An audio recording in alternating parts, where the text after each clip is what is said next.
The new Dan Brown's novel Secret of Secrets, set in Prague, surprisingly reads like a guidebook, which is perfect for me, Real Prague Guide, because in this video I'm gonna take you to all key locations from the novel, skipping the hotels and restaurants that were mentioned there, of course, and show you Dan Brown's Prague.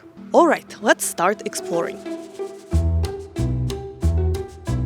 We're starting at a pretty hidden spot. Not sure if it will stay hidden after this book becomes really famous, but it is called a Bastion Ubožích Muk in Czech, or Torments of God Bastion. In the novel, it is translated as the Crucifix Bastion, not sure why, but we are currently standing on some Gothic fortification foundations and the Baroque ones. What you see here today is the result of the 2011 reconstruction, but it is still a pretty historic place. And on this side you can see the view of the Nusle area, known as the Valley of Tears. And if you come a little bit this way, you will also see very monumental Nusle Bridge, which we made a video about because it's somewhat morbid place, but interesting history. And behind me you can see Vyšehrad area, which is a former fortress and a castle.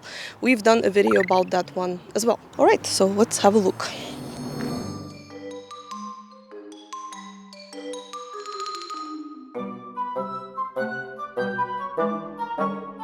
Nowadays, this place has a little restaurant and a gallery of modern sculptures, so be careful, it is not open 24/7. Now let's go to Prague's city center, because most of the sites we are going to be visiting today are actually located in the historical city center, but we will also explore the fringe parts of Prague more later.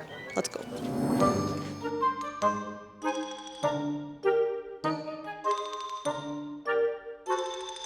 And we are at our second stop. Let me read you a quote from here. Lieutenant Pavel burst into the Petřín Tower visitors hall with the gun already drawn. Kde je ten Američan?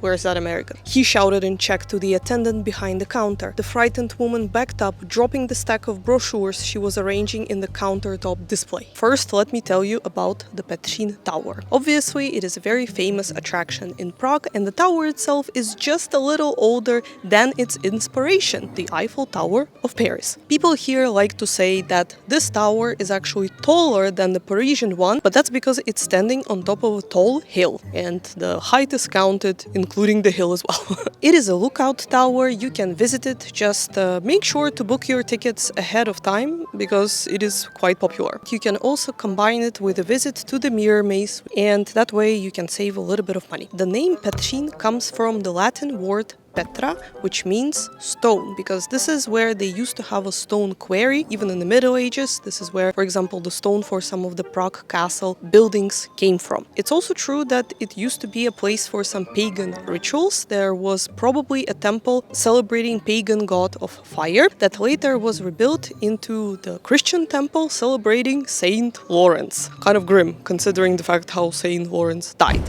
But let's come back to our quote here. I'll make a wild assumption that Lieutenant Pavel, which would make it his surname, was inspired by the current Czech president, Petr Pavel, because he was in the military. And the woman that got scared by him is Prague City Tourism employee, because they're the ones who are running that tower. Okay, let's get to our next stop. A somewhat surprising place that was featured in the book is Strahov Stadium, which is the largest stadium in the world. During the communist times, it was used for Spartakiada events, which were kind of like the Olympic Games of that period, with a lot of mass synchronized performances. Looked pretty epic. This is where the protagonist goes for a swim. I'm not gonna feature the brands of his goggles and his swimming suit, because we are not getting paid for that.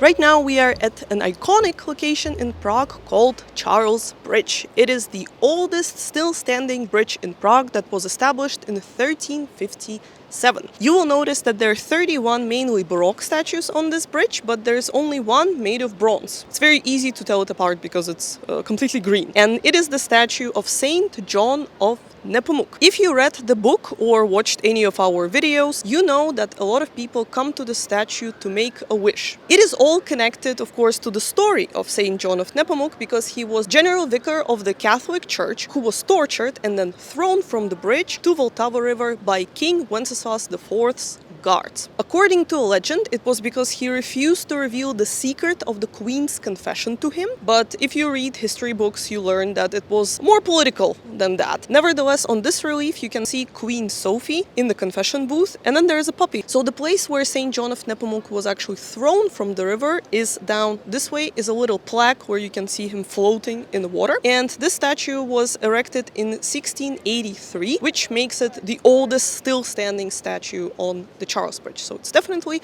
worth visiting. Now to the wish-making part. Nobody actually knows where that tradition came from, but people figured out that it dates maybe to 1990s at best. Because if we look at the historical photos of the statue, the reliefs are not polished golden under millions of hands. And if you wanna take an atmospheric walk on the Charles Bridge, perhaps you should wake up earlier than we did today. Maybe at like 5 a.m. I just couldn't do it to myself. Couldn't set that alarm 5 a.m. It hurt too much. All right, let's go to our next location, which is Clementinum, right across the bridge.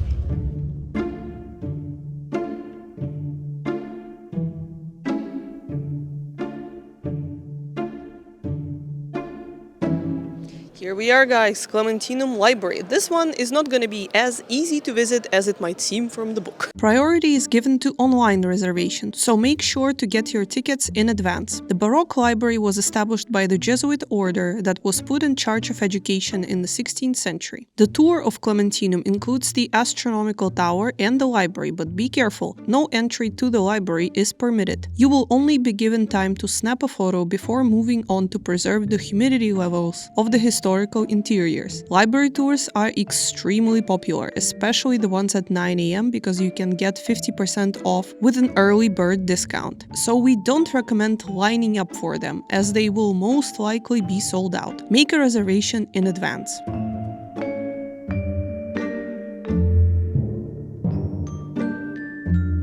And now we are at the Old Town Square, the center of Prague's life, and Dan Brown's plot twists. Many sites from the square were mentioned in a book. Astronomical clock. The Goldskinsky Palace, where the protagonist and his love interest share a kiss. Here it is, the making out passage. This is where they were kissing as it was raining on the Old Town Square. Romantic.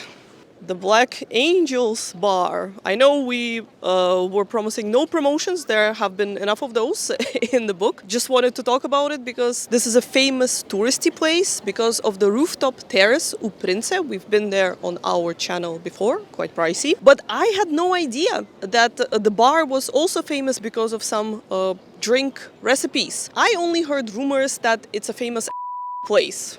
But I don't think it's related to the book anyhow. Even though Sasha Vesna sounds like a stripper name, gotta say that. And obviously here we have the statue of Jan Hus. I would like to read you guys a little passage. As Golem crossed Old Town Square, he passed near a throng of tourists huddled around a bronze statue and sipping hot svarjak out of plastic cups. The voice of their tour guide blared loudly over a handheld megaphone. End of quote. That is something that we just kind of were laughing about in our tour guide chat because I'm pretty sure megaphones are illegal here. You go straight to jail if you use one as a tour guide. Maybe for like a short while to gather the group together, but I've seen it maybe only once in like 12 years. A tour of Dan Brown's Prague would cost you 1,000 crowns per the group tour ticket and close to 5,000 crowns for the private tour. That's a lot of money, but we are giving you this itinerary for free. So don't forget to like this video and subscribe to our channel.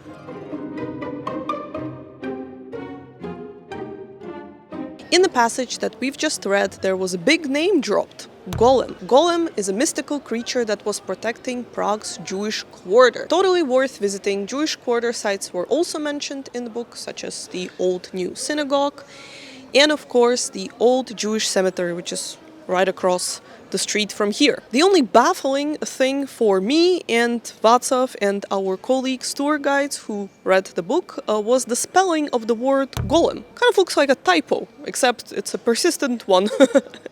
It is just spelled that way in the book, but if someone knows why, please let us know, because surely they had an editor.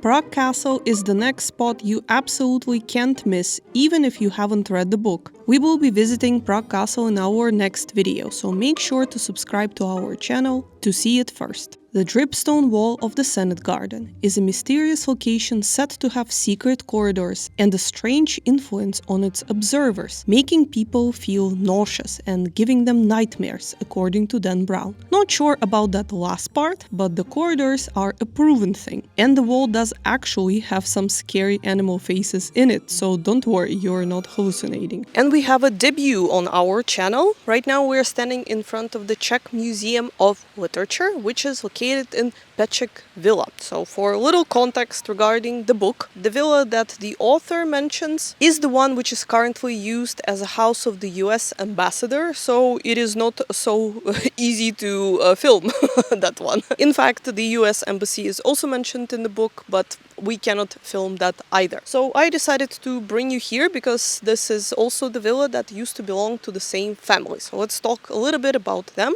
Peček family was a family of humble origins that later rose to wealth, partially through property speculation and leveraging the inflation after the First World War. But because they were a Jewish family who saw a threat of the Second World War, they sold all of their assets to the Czechoslovakian state and migrated to Great Britain and United States in like 1938. Nowadays you can visit their former house because it's used by the Czech Museum of Literature. Alright guys, we made it to our very last location that might look very anticlimactic, but I promise it is not, because we are standing at the entrance of the Folimanka bunker. This place was used as a hideout during British and American air raids during the Second World War, and later it was transformed into a fallout nuclear shelter in the 1950s. It cost Czechoslovakian state back then close to 6 million crowns. It is one of the 22 Prague bunkers that was marked as secret, and it is still open till today.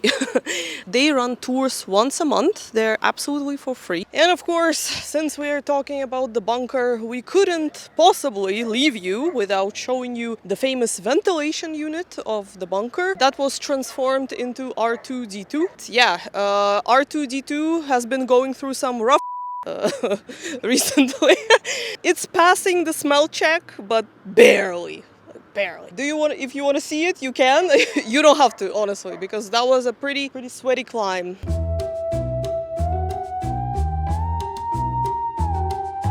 Help! Help me! Help me!